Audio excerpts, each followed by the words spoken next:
How the hell do I even slip on a piece of paper? This looks like it's, this is Mr. Paterno's membership to the Elks that he's had for 44 years ever since being the first member. He's got to be going there. Later this episode, we're going to go to the Maynard Elks and we're going to interview Mr. Paterno. We're going to find him and we're going to find out just what the hell is going on. Let's go. What's up, everyone? It's Rory. And Brianna. And you're watching MHN Season 5. Let's see what we have going on this week. On Boston Sports, we have John, Adam, and Sam talking about the Antonio Brown scandal. And on the most important segment, hosted by yours truly, we have some pretty cool photos to share with everyone. Enough with us talking. Let's take a look at what we have. Peace. Good afternoon. And this is MHN News. Welcome back to MHN.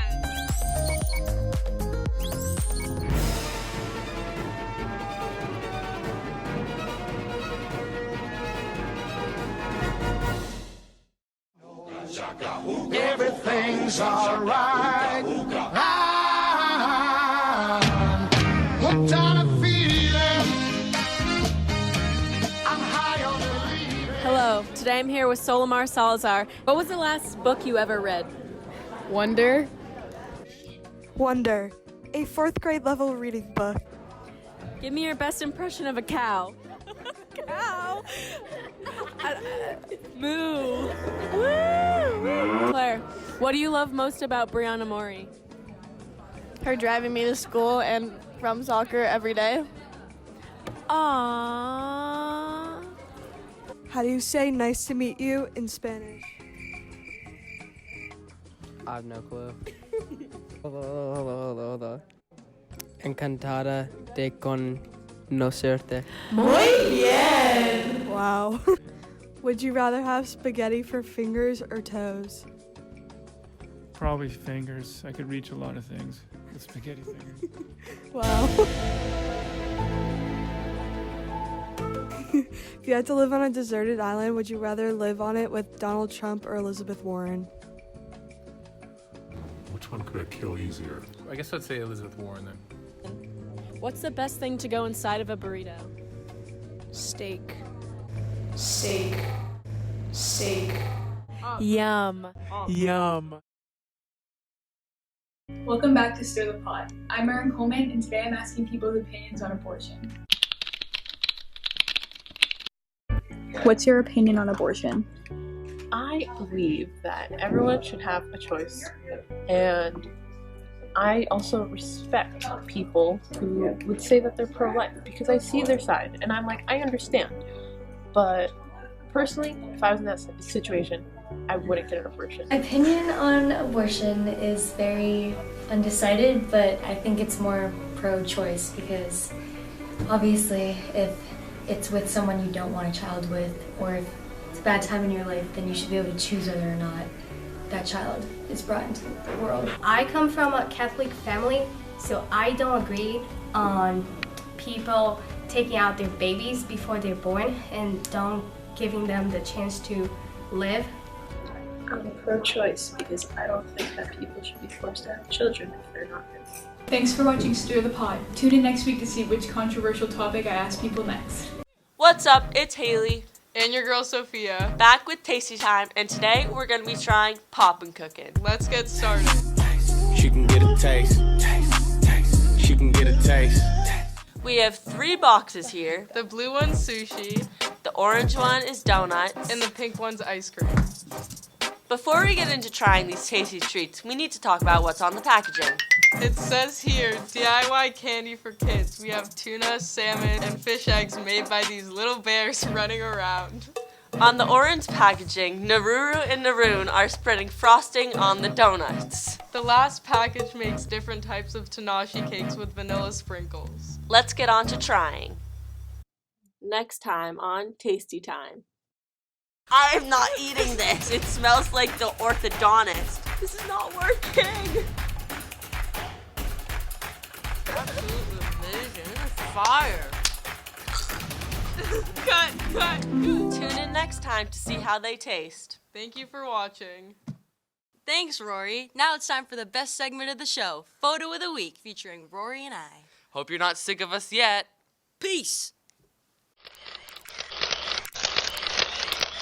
Hello all and welcome to Photo of the Week. My name is Rory Copeland. We have Brianna on camera. Let's get right into it. Our first photo was submitted by spectacular MHS student Sophia Carmen Rubio. In this gorgeous photo, we can see the gorgeous Atlantic Ocean with a light sunset on the horizon. On the bottom half of the photo, we can see the waves crashing into gorgeous ocean rocks, which complements the entire picture. What a great photo. Thanks to the gorgeous photo, Sophia. Hey everyone, it's Brianna here, and we got Rory on camera. Our next photo was submitted by an MHS senior, Julia Marie Cook. Let's take a look. In this adorable photo, we can see Julia with her gorgeous girlfriend, Sarah Clemens, who's a sophomore at MHS. This picture was taken at the Fruitlands Museum in Harvard, Massachusetts. We can see the sun peeking through the ladies' heads as they gaze at the gorgeous sunset. What an amazing photo. Hey guys, it's me again, and of course we have Brianna on camera. Our next photo was submitted by great MHS sophomore, Haley Thompson. Let's take a quick peek. Wow, take a look at that. This gorgeous photo may not contain a sunset, but it does have a gorgeous, bright, shining sun peeking through the thin layer of clouds. Obviously, we can see a great blue water lake, which reflects the sun and sky and makes for a great photo. Thanks, Haley. Our next photo was submitted by my sissy, Brooklyn Elaine Paliki. Let's see what it looks like. In Brookie's photo, we can see a scrumdiddlyumptious red Jeep Wrangler as it watches the sunset over a harbor on the Atlantic Ocean. What a gorgeous picture, Brookie. Thanks, sis. And that concludes this week's segment of Photo of the Week. By the way, if you want to send in a photo, you can talk to either me or Rory. Thanks for everyone who tuned in this week, and we'll see you next time. Peace! Yeah. La la la la.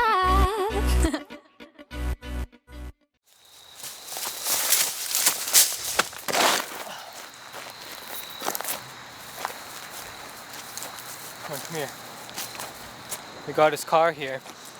Quite the parking job as well, taking up 4 spots. But he is indeed here at the Elks. Alright, we'll get back to you. We're gonna go in there and we're gonna figure out what the hell is going on.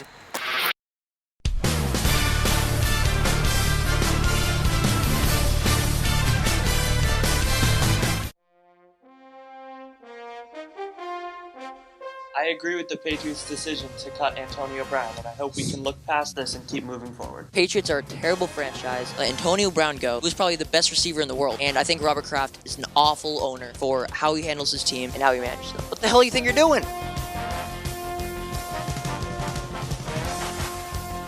I don't think this is the best offense the Pats have ever assembled. The 2007 Patriots were better in almost every way. The offensive line was better. Tom Brady was better because he was in his prime. He threw 50 touchdowns this season. They obviously had a better receiving core. They had Randy Moss, Allworth, Wes Welker. And this team was so good, I think they would be the best team ever assembled.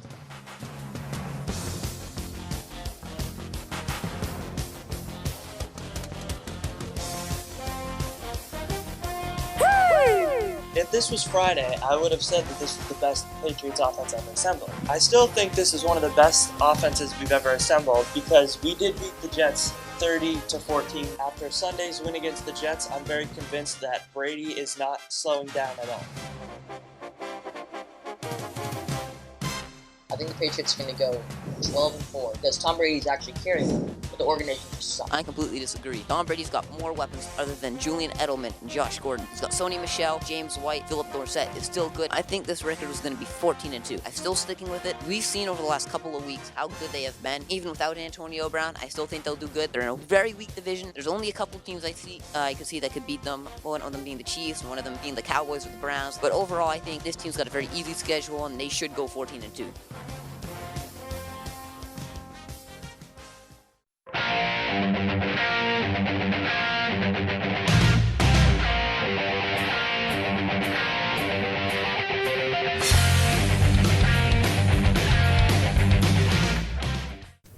Welcome back to Broaden Your Horizons. Today we'll be listening to the greatest guitarist of all time, Jimi Hendrix. Born in 1942 in Seattle, Washington, Hendrix learned to play guitar as a teenager and grew up to become a rock legend who excited audiences in the 60s with his innovative guitar playing. Rock and Roll Hall of Fame named him arguably the greatest instrumentalist in the history of rock music. One of his most memorable performances was when he played at Woodstock in 1969, where he performed the Star Spangled Banner. Hendrix died at the early age of 27 to a drug overdose. Our first song was released on June 19th of 1967 and was inducted into the Grammy Hall of Fame. Here's Purple Haze.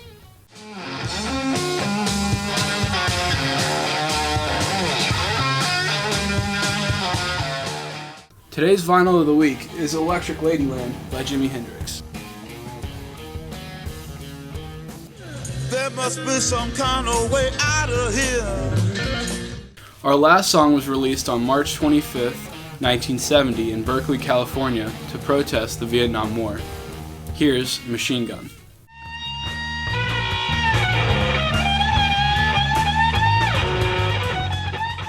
Tune in next week as we explore the one and only festival, Woodstock. What's up? Welcome to Hype City. I'm Ben, and this week we'll be reviewing the new Mario Kart Tour game that came out last week, plus some brand new music that came out, including Young Thug's most recent album and the brand new DaBaby album. Let's go.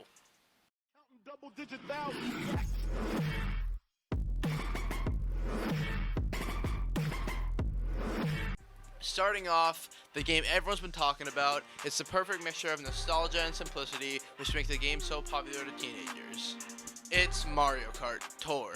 The game is a mobile game made by Nintendo, and it has all of the old Mario Kart characters, gliders, and cars. It's currently still in beta, and it's an early release, which means that the features are limited. You can only play a couple of new courses a day, you cannot yet play your friends, and you can only play with your phone vertically, not in landscape. In the future, you'll most likely be able to play with friends, so make sure to add all the people putting their friend code on their Snap stories. You can earn points to get stars, and for each level you can earn up to 18 stars, with 4 courses in a level. You can complete achievements that give you coins and rubies to help you unlock new characters. I don't know what the future of this game will look like yet, but I assume that the game will last as a trend and no one will play it in a month. Young Thug released a new album called So Much Fun on August 16th. It featured fellow rappers Gunna, Lil Baby, Lil Keed, 21 Savage, and Juice WRLD, and more. Some of the best, most popular songs right now are on the album, including Hot, Bad Bad Bad, and The London. All 3 songs are currently on the top 100 charts, with another Young Thug song currently in the top 10. DaBaby released an album this week called Kirk. Kirk is DaBaby's real last name, and his deceased father is the inspiration of the album. Some of the more popular songs on the album are Intro, Bop, Vibes, and iPhones. That's all for this week. Check back in next week for another episode of Hype City, and peace. Alright guys, that's all we have for this week. We hope you guys enjoyed and we'll see you next week. Thanks for watching. Peace! So we have found Mr. Paterno here in the Maynard Elks, and he has agreed to do an interview. So my first question, Mr. Paterno, is why did you leave the school? Why I left the school isn't important. What's important is that you tell everybody, and I mean everybody, to stay out of those woods. I tried to get rid of the danger, but I couldn't. I just couldn't. What is this danger that you're referring to? It's, mushrooms. Mushrooms. Poisonous mushrooms. They're in the woods by the school. I tried to use pesticide, but I couldn't kill them all. Yeah, well, you must have taken some of those mushrooms if you think you're going to slither out of this one, Mr. Paterno. We found the audio tape. You said you saw it in the woods again, and that you're going to end it. So tell me, Mr. Paterno, what didn't you end? That wasn't meant for your ears, kid. Quit talking in riddles, Paterno. We want answers, and we're going to get them one way or another. If you don't tell us, we'll just go in the woods ourselves and look. No. You go into those woods and you might not come back. What's out there did this to me. Probably do worse to you. Tell me what it is. You don't give up. I admire that. Kind of reminds me of Indiana Tell Jones. me or I smash it. Copy of Raiders of the Lost Ark. You get this when you tell us what's out there. Okay. It's a Sasquatch. Been seeing it for a couple weeks now. The first time was after a big baseball game. We just won to go to the playoffs against Mr. Ogden's team. And I went running in the woods to celebrate. Mr. Ogden must have seen me, and he reported me to Mr. Karajanis, and I ended up getting in a lot of trouble. Look, I need this job. This job is what keeps my family off the streets. And now I might lose my job, my livelihood. My worst fears will come true just because I couldn't be a man and kill that Sasquatch. If we team up, we can kill it, Mr. Paterno. Your family can survive this. You listen to me and you listen good. Don't you go out in those woods. I was too much of a coward to stop it, and now nobody can. You go out there, you might as well just write your will right now. Because I'll tell you something, I'd rather live with my family on the streets than to hear their eulogies for me at my funeral. So that's it? You just giving up, Mr. Paterno? It's not like that, kid. You lost an eye. Alright, let's get out of here. Next episode, we go to the woods and we kill this Sasquatch with or without Mr. Paterno.